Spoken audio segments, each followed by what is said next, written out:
네, 중동 사막에 옛날부터 내려오는 유목 생활을 하는 베두인족이 있다고 합니다. 그들에게는 속담 같은 이야기가 전해지는데요. 한 베두인이 이제 추운 밤에 천막 안에서 있는데 낙타가 밖에서 춥다고 자꾸 기웃거립니다. 그러니까 낙타가 들어오면 천막 안이 비좁으니까 어떻게 같이 있겠습니까? 그래서 그렇게 있는데 낙타가 이제 코를 실룩거리면서 천막 안을 이렇게 코만 집어넣는 겁니다. 요렇게만 있게 해달라고. 그래서 베두인이 낙타가 딱해서 그랬는지 허락을 합니다. 근데 조금 있더니 머리가 쏙 들어옵니다. 거기까지도 눈 감아줍니다. 모른 척합니다. 그렇게 시간이 지나면서 있다 보니까 목이 기니까 긴 목이 이제 쑥 들어오는 거예요. 그리고 나서 가만히 내버려 뒀더니 앞발을 집어넣는 겁니다. 그러면서 이제 몸이 들어오고 뒷발까지 들어오고 나중에는 사람이 밖으로 밀려나게 되었다고 합니다. 처음에는 사소한 것을 허용했을 뿐입니다. 아무것도 아닌 줄 알았습니다. 그런데 그걸 내버려 두고 또 눈 감았더니 시간이 지나면서 일은 점점 더 커지고 또 나중에는 걷잡을 수 없는 결과를 초래하게 됩니다. 이것을 캐멀스 노즈, 낙타의 코라는 이야기입니다. 죄악의 경로가 그렇습니다. 아무것도 아닌 걸로 시작을 했는데 그냥 이 정도는 괜찮겠지라고 했는데 나중에는 더 큰 것으로 막아야 하고 더 큰 것으로도 해결이 되지 않는, 우리 속담에도 바늘 도둑이 소도둑 된다고 하지 않습니까? 사소한 죄의 반복이 죄에 대한 감각을 무디게 만들고 분별력을 떨어뜨려서 결국에는 수습조차 어려운 형편에 놓이게 됩니다. 오늘 다윗이 그렇게 흘러갑니다. 구약 성경에서 가장 이상적인 왕이라고 할 만큼 하나님의 마음에 합한 자이고 그 오랜 시련 속에서도 크게 넘어지지 않고 하나님 앞에 신실했던 다윗. 오늘은 이상할 정도로 여지없이 무너지고 있습니다. 우리가 알던 다윗이라면 이 정도는 아니었는데 어쩌다가 이렇게까지 형편없는 모습을 보여주고 있는 걸까? 이 다윗, 우리가 알던 다윗 맞나 싶을 정도로 다윗이 그렇게 무너지고 있습니다. 이것은 아무리 신실한 그리스도인이라 하더라도 누구에게나 찾아올 수 있는 넘어짐에 대한 경각심을 말해주고 있습니다. 우리의 신앙생활이 선줄로 생각하는 자 넘어질까 조심하라 그랬지요. 내가 신앙생활을 하루 이틀 했나? 충분히 나는 알 만큼 알고 배울 만큼 배웠고 영적인 성숙에 있어서 나는 넘어지지 않아. 그렇게 한다고 해도 넘어질 수 있다는 것을 보여줍니다. 다윗도 그렇게 무너졌는데, 그러니까 죄에는 장사가 없는 것 같습니다. 그래서 오늘 다윗의 실패를 통해서요, 그가 어쩌다가 이렇게 죄악에 무너지게 되었는지, 헤어나오지 못하게 되었는지, 우리 역시 이와 비슷한 형편에 놓이게 되면 어떻게 해야 할지를 한번 돌아보려고 합니다. 먼저 다윗의 나태함이 눈에 들어옵니다. 1절에 보니까요, 그 해가 돌아와 왕들이 출전할 때가 되매 다윗이 요압과 그에게 있는 그의 부하들과 온 이스라엘을 군대를 보내니 그들이 암몬 자손을 멸하고 라빠를 에워쌌고 다윗은 예루살렘에 그대로 있더라 했습니다. 암몬과의 전쟁이 아직도 끝나지 않았습니다. 이 전쟁이 어떻게 시작되었습니까? 암몬 왕 나하스가 죽게 되니까 내가 그에게 은혜를 베풀리라 그러면서 조문단을 보내지 않습니까? 보냈는데 신하들이 수군수군 하는 바람에 이 나하스의 아들 한운이 이 조문단을 정탐꾼으로 오해를 하고 턱수염을 잡고 수염을 자르더니 또 이제 엉덩이 다 보일 정도로 그렇게 옷을 잘라서 그렇게 이제 모욕을 주고 돌려보내지 않습니까? 그리고 나서 암몬과 이스라엘과의 전쟁이 시작이 됩니다. 오늘 말씀은 그 전쟁의 끝물에 있는 마지막 즈음에 있는 마지막 즈음에서 일어났던 사건입니다. 여기에 이제 1절에 보니까 그 해가 돌아와 왕들이 출전할 때가 되었다고 합니다. 이들은 주로 우기가 시작이 되면, 우기는 이제 가을 한 10월, 11월 정도 됩니다. 그러면 전쟁을 멈추고 우기가 끝날 때까지 그 이듬해 한 4월 정도까지 이 기다렸다가 건기가 시작이 되면 이제 왕들이 출전할 때라고 합니다. 이제 그때부터 다시 이제 전쟁이 재개가 되는 거죠. 그런데 이 왕들이 출전할 때가 되었는데도 정작 다윗은 출전하지 않고 예루살렘에 남아 있었다고 합니다. 그것도 2절에 저녁 때에 다윗이 그의 침상에서 일어나 왕궁 옥상을 거닐고 있습니다. 부하들은 전장에 나가서 치열하게 싸우는데 다윗은 온종일 침대에서 뒹굴거리다가 저녁 무렵에 일어납니다. 저녁에 일어났으니까 하루 종일 잤다는 얘기죠.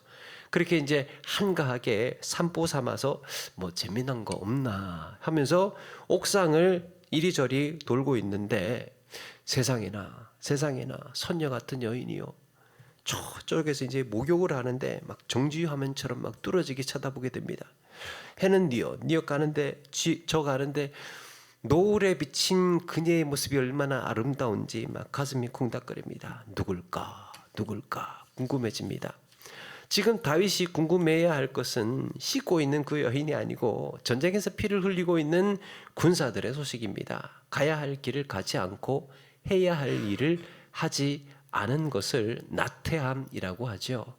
가야 할 길 가지 않고 해야 할 일 하지 않으니까 하지 않아도 될 생각을 하게 되고 하지 말아야 할 일들도 하게 되는 겁니다. 그게 나태함이에요. 쓸데없는 일에 또 불필요한 일에 오히려 해가 되는 일에 자기의 시간과 에너지를 쓰게 되는 것. 이 나태한 다윗은 죄악의 올무에 그렇게 걸리기 시작을 합니다. 나태해지기 시작을 하니까 가야 할 길 가지 않다 보니까 한눈 팔기 시작을 하고 해야 할 일 하지 않으니까 이렇게 죄의 올무에 걸리게 되는 겁니다. 사실 뭐 옥상을 거닐 수도 있겠죠. 사정이 있어서 뭐 전쟁 안 나겠거니. 그런데 이것이 다 전체적으로 연결이 되는데 그러다 보니까 안 나가게 되었다 치더라도 뭐 우연히 옥상 거닐다가 이렇게 뭐 눈에 이렇게 들어왔어요. 그러면 아이고야 내가 지금 뭘 보고 있는 거야. 그러면서 시선을 돌려야 했는데 다윗은 멈추지를 않습니다. 사람을 보내서 저 여인 누구인지 알아오게 합니다. 알아봤더니 우리아의 아내 바세바였습니다. 그래서 신하가 이렇게 말합니다. 그는 엘리암의 딸이요 햇사람 우리아의 아내 바세바가 아니니까.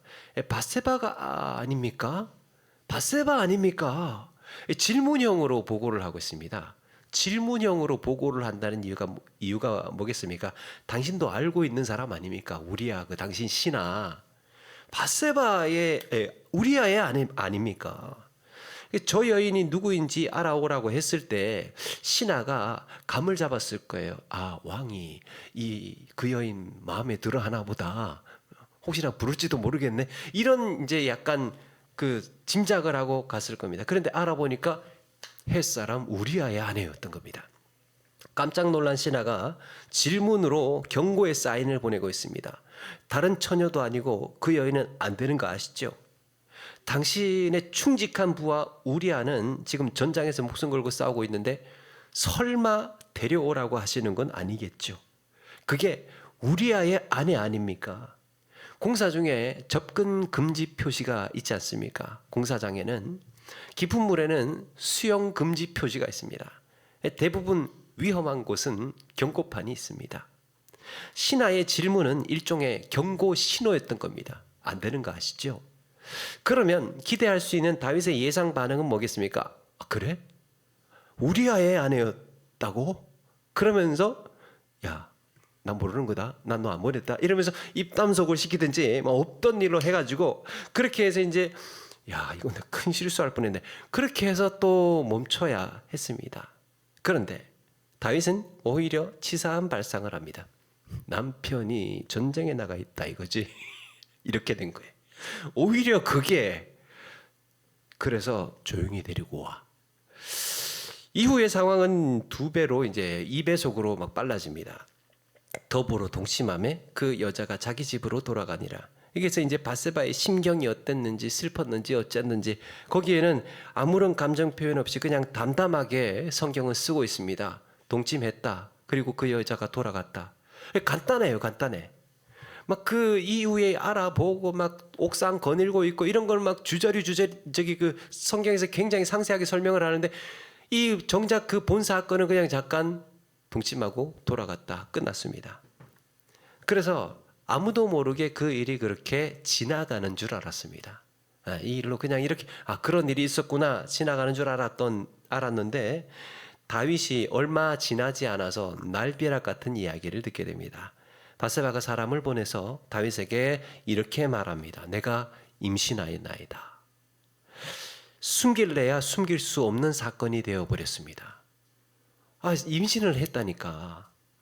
남편 우리아가 돌아오면 아내의 임신 사실을 알게 될 것이고 무슨 일이 벌어질지 알지 못할 상황이 되어버렸습니다. 다윗은 지금 매우 중요한 기로에 서 있습니다. 이걸 어떻게 감춰야 할 것인지 아니면 다 떠안고 이걸 다 떠안고 내가 책임지고 회개할 것인지 좀 어떻게 해야 할까? 감춰야 될까? 드러내고 회개해야 될까? 고민스러웠을 겁니다. 그래서 근데 어떻게 합니까? 요압에게 사람을 보내서 햇사람 우리아를 보내라고 합니다. 이쪽으로 좀 보내라고 예루살렘으로. 우리아가 오니까 다윗이 이제 막 수고가 많다 우리야 수고가 많다 우리야 이러면서 막 수고 많다고 칭찬을 하고 요압은 지금 어떠냐 막 군대는 지금 전황은 어떠냐 이러면서 막 군대에 싸우고 있는 그 싸움은 지금 어떻게 돼가고 있느냐 별로 궁금하지도 않은 말을 그렇게 계속 늘어놓으면서 한참을 막 안부 묻고 그렇게 하더니요. 그리고는 먼 길 오느라고 수고했다고 수고가 많았다고 그러면서 이제 네 집으로 들어가서 발을 씻으라 그럽니다. 이게 뭔 말입니까? 집에 가서 아내하고 동침하면 나중에 바세바가 아이를 낳았을 때 우리아의 아이라고 덮어씌울 수가 있잖아요. 그러니까 이 우리아를 데리고 온 이유는 재우려고 아내하고 재워서 그렇게 네 아이다 이렇게 하려고 불렀던 겁니다. 사실 전황이 어쩌고 뭐 요압이 어떻고는 중요한 게 아니고 사실 그러려고 불렀습니다. 다윗이 왕궁 옥상에서 우리아의 아내 바세바가 목욕하는 것을 선명하게 봤을 정도니까요. 우리아의 집이 왕궁에서 가까웠다는 얘기입니다. 보였으니까. 그런데도 우리아는 자기 집을 바로 앞에 코앞에 있음에도 자신이 들어가지 않고 부하들하고 왕궁 문에서 쭉 잠을 잡니다. 그런데 우리아가 집에 들어가지 않았다. 왕궁 문에서 부하들하고 잤다는 사실이 다윗의 귀에 들어갑니다. 다윗은 당황스럽고 들어가서 잘 줄 알았더니 당황스럽고 불안해지기 시작합니다. 혹시 진짜 안 들어가면 어떡하지?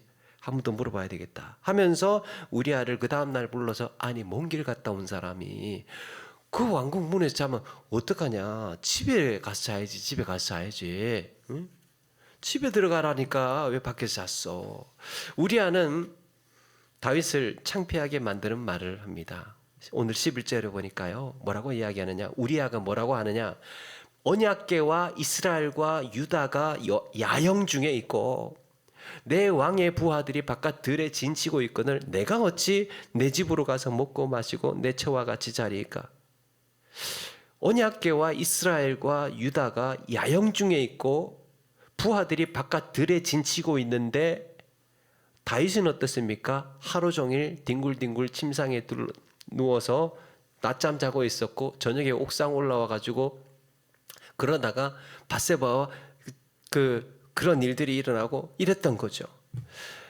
예전에 이스라엘이 언약궤를 들고 나갔다가 블레셋에게 빼앗기는 일이 있었잖아요. 그런데 그때는 이제 이기기 위한 부적이었습니다. 우리 이거 들고 나가면 이기겠지. 그렇게 해서 이용하려고 들고 나갔는데 지금 언약궤가 야영 중에 있다. 이 말은 하나님의 임재 아래에서 전쟁을 치른다는 예배, 그 상징적인 의미가 있습니다. 그런데도 다윗은 하나님의 언약궤가 전장에 나가서 지금 선봉에서 진치고 있고 싸우고 있는 이런데 다윗은 유유자적 옥상 거닐다가 사고 내고 그거 덮으려고 나가 있던 사람 오히려 불러다가 허둥대고 그거 덮으려고 허둥대고 있습니다. 그런가 하면 우리아는 전장은 떠나왔지만 아직도 마음은 전장에 있습니다. 동료들은 어떻게 되었는지, 전황이 어떻게 흘러가고 있는지 정말 궁금한 겁니다. 당장이라도 달려가고 싶습니다. 그런데 다윗은 집요하게 우리아를 붙듭니다. 오늘도 여기 있어라. 하루 더 쉬어, 하루 더 쉬어. 내일 내가 보낼 테니까 오늘 하루 더 쉬어. 집에 들어가. 하루 더 쉬어. 이렇게. 그런데 또 집에 들어가지를 않는 거예요. 또 집에 들어가질 않습니다. 왕명은 어겼지만 나름 또 충심이라고 하니까 어떻게 하겠습니까? 근데 그러자 이제 다윗의 기만과 조작의 수위가 한층 더 높아집니다. 분명히 이튿날 전장으로 보내주겠다고 했는데 집에 안 들어갔으니까 그냥 보내줄 수가 없는 겁니다. 낮부터 우리아를 불러다가 놓고, 오늘 성경에 보니 13절에 저녁까지 먹고 마시고 취하게 하니, 그러니까 낮에 우리아 불러가지고 술 먹여서 취하게 만들었습니다. 그러면 어떻게 합니까? 술 취했으니까 이제 집에 가서 자겠지가 된 거예요.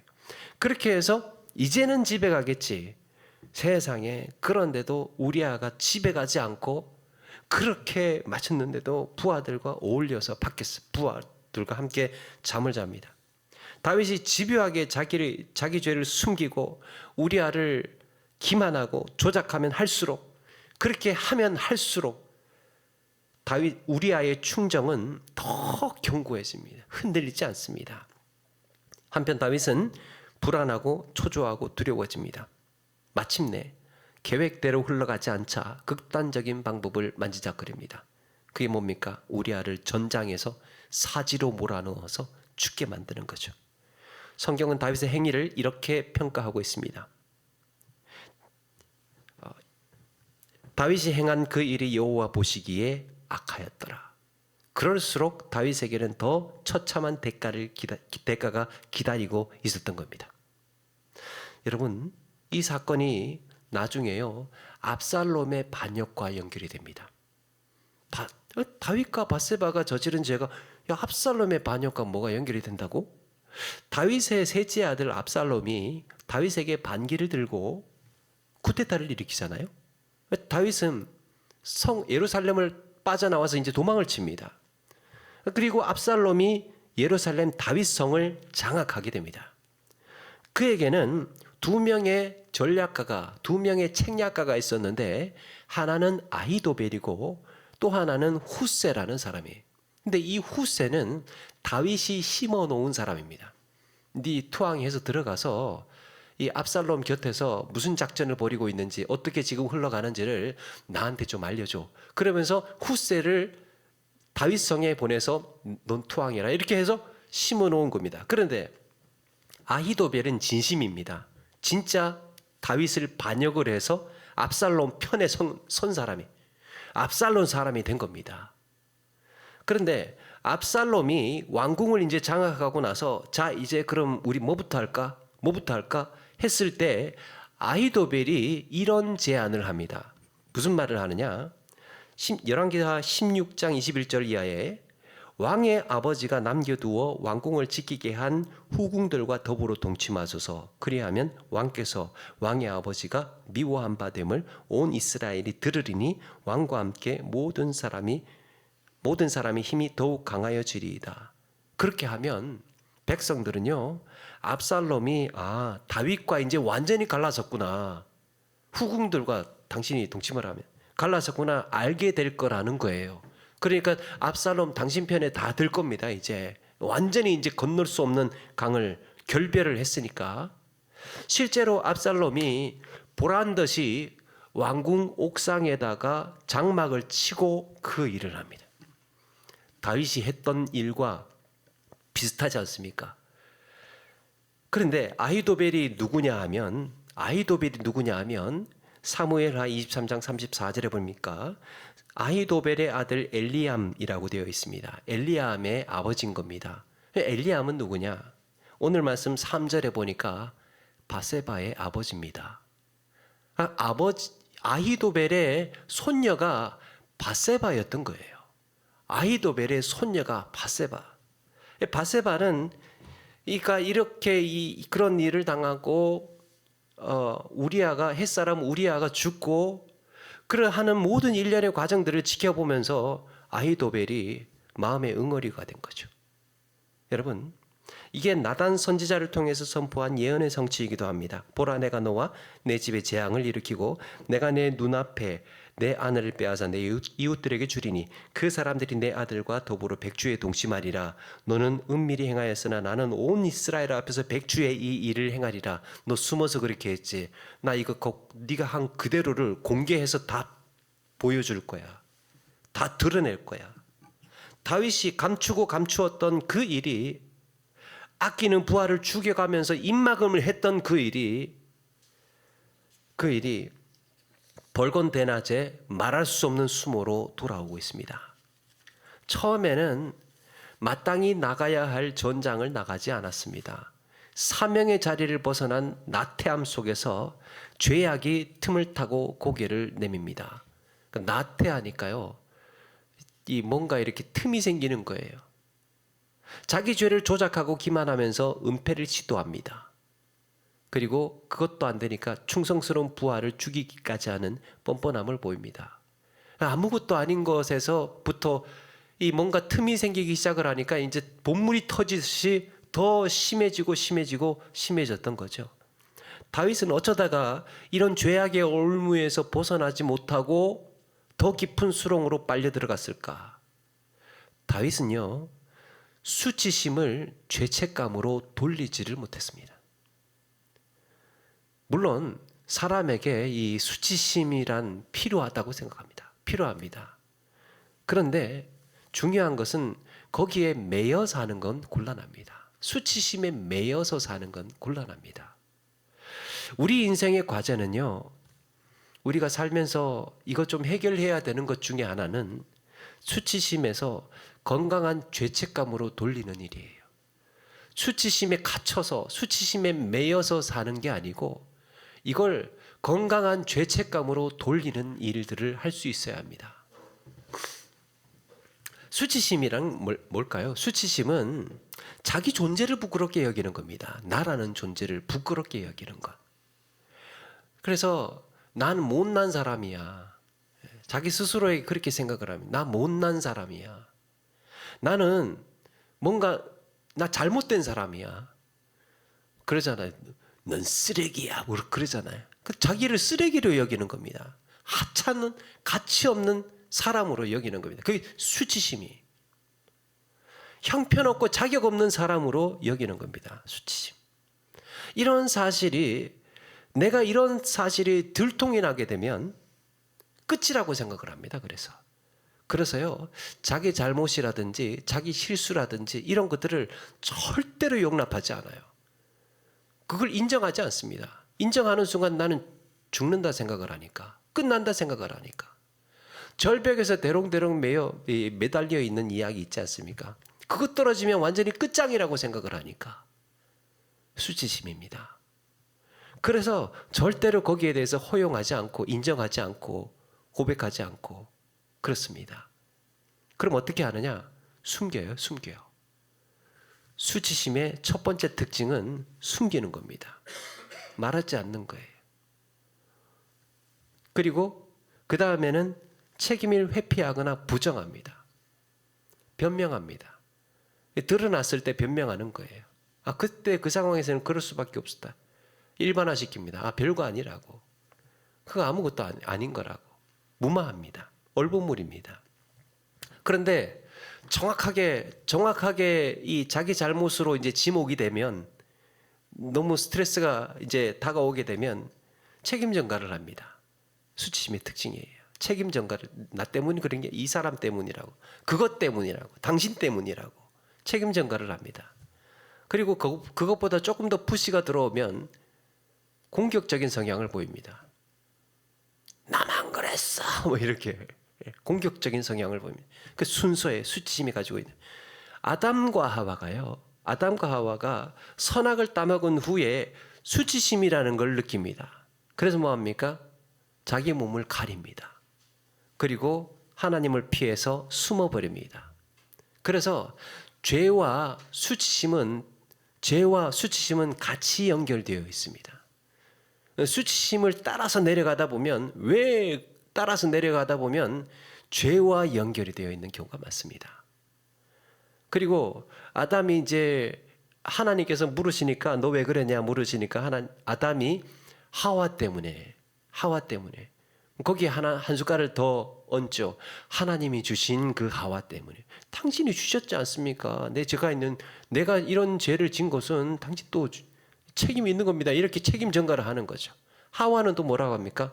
뱀 때문에요. 뱀이 그렇게 꼬셔서 그랬다고 책임 전가를 하는 겁니다. 다윗이 그렇게 하고 있는 거예요. 그러는 동안 숨겼죠. 숨기고 안 되니까 조작을 하고 거짓말하고 속이고, 그러니까 점점 더 수위를 높여가면 강제적으로 뭔가 하기 시작, 권위가 들어가기 시작하고, 그러도 안 되니까 나중에는 완전히 그냥 은폐시키는 완전 범죄로 그 충직한 우리아를 죽이게 되는 일까지 벌어지게 됩니다. 반면에 여러분, 죄책감이라는 건 행동에 초점이 있습니다. 행위에 초점이 있어요. 그래서 여기서 중요한 것은 자기와 죄를 분리하는 일이에요. 자신과 행위를 분리할 줄 알아야 합니다. 내 잘못, 내 연약함, 내 실수는 내가 아니에요. 내가 잘못한 것은 잘못하는 것이지만 그게 내 자신은 아니지 않습니까? 그걸 잘못한 짓, 잘못한 말, 잘못한 실수, 이런 것들을 내가 감추고 감싸고 보호하고 품어야 할 문제가 아니라는 거예요. 어떻게 합니까? 털어내고 버려야 할 문제인 겁니다. 그거 안고 사시겠습니까? 버려야 할 거 아닙니까? 쓸데 있습니까? 쓸데없지 않습니까? 잘못한 일, 잘못한 사건, 내 실수, 내 연약한 것, 내가 말 잘못한 것, 내가 행동 잘못한 것, 그거 왜 한평생 품고 살아야 되겠습니까? 버려야 할 거 아닙니까? 버려야 할 거. 우리가 여러분 예수 믿는 목적이 그거예요. 목적이 뭡니까? 버려야 할 거 버릴 줄 아는 거잖아요. 쓸데없는 거, 필요 없는 거 버릴 줄 아는 지혜를 갖는 게, 그리고 뭘 버립니까? 죄악을 버리는 거죠. 죄사함 받기 위해서 신앙생활을 하는 거잖아요. 예수 믿는 목적이잖아요. 우리 신앙생활의 목적. 그래서 자유해지는 겁니다. 자유로워지는 것. 매여 사는 것이 아니고 이제 자유로워지는 겁니다. 이런 점에서 성령의 사역이 뭐냐? 우리의 죄를 깨닫게 하는 역할을 합니다. 아, 내가 뭔가 잘못됐구나. 아, 내가 이거 실수구나. 내가 이거 말 잘못한 거, 내 행동 잘못한 거구나. 그거 깨닫게 하시는 역할이 성령이 하시는 역할이에요. 그런데 여러분, 사탄은 뭐를 하느냐 하면 그 사람 자체를 정죄합니다. 그 사람 자체. 그래서 너는 용서받을 자격이 없어. 우리에게 속삭여요. 넌 죄인이야, 넌 죄인. 아니, 나는 죄라는 행위를 한 사람이지 나는 죄인이라고 성경은 말하지 않지 않습니까? 그래서 누구든지 그리스도 안에 있는 자에 결코 정죄함이 없나니. 그런데 사탄 우리를 정죄합니다. 너는 그냥 그대로 못난 대로 살아. 뭐 잘났다고 뭐 이러는 거예요. 그러면서 그냥 그대로 죄인으로 자격 없이 살아라는 겁니다. 그렇게 우리에게 속삭여옵니다. 그런데 성령 하나님은 우리를 그 죄를 깨닫게 하시고 분리시키시고, 깨닫게 한다는 게 뭡니까? 알아차리게 한다는 거죠. 아, 내가 이런 일들을 했구나. 이거는 내가 아니에요. 알고 올려서 버려야 할 것들을 분별하고 구별해내도록 만들어주시는 역할이 성령이 하시는 일입니다. 그런데 이렇게 자기 이 수치심은 그냥 그대로 못난 대로 살도록 하는 것이고, 죄책감은 자기 잘못을 직면하고 용서를 구하게 나아가게 합니다. 하나님 앞으로 나아가게 만듭니다. 하나님의 은혜의 보좌 앞으로 나아갑니다. 그래서 거기서 우리는 회복이 되고 영적인 성장이 이루어집니다. 털어내야 성장할 수 있습니다. 버려야 우리는 자라날 수 있습니다. 너희 죄가 주홍 같을지라도 눈같이 희어질 것이요 라고 했습니다. 자기 죄를 숨기는 자는 형통하지 못하나 죄를 자복하고 버리는 자는 불쌍히 여김을 받으리라 그랬습니다. 여러분, 우리는 못난 사람이 아니에요. 우리는 형편없는 사람이 아닙니다. 하나님은 우리를 그렇게 부르시지 않았습니다. 못난 사람이 아니고 하나님의 형상을 닮은 존귀한 하나님의 자녀인 줄로 믿습니다. 그래서 다윗은 다윗 같은 어리석음의 수렁, 죄악의 올무에 매어 살지 않고 은혜의 보좌 앞에서 해결받고 회복이 되는 인생 되어야 할 줄로 믿습니다. 그렇게 무너져 있는 상태로, 그렇게 내가 못났다는 느끼는 상태로, 쓰레기같이 느끼는 상태로 살아야 할 이유가 없는 겁니다. 믿는 사람에게는. 말씀을 마칩니다. 내 마음의 장막 안으로 들이밀고 있는 낙타의 코는 무엇입니까? 어쩌면 지금도 나를 괴롭히는 내 안의 수치심은 무엇입니까? 우리에게 은혜를 베푸시고 자유케 하시고 다듬어 가시는 하나님의 선하신 손길을 의지하면서 죄악의 경로를 따르지 않고 하나님의 은혜의 길을 따라서 살아가시는 우리 모두가 되기를 주의 이름으로 축원합니다.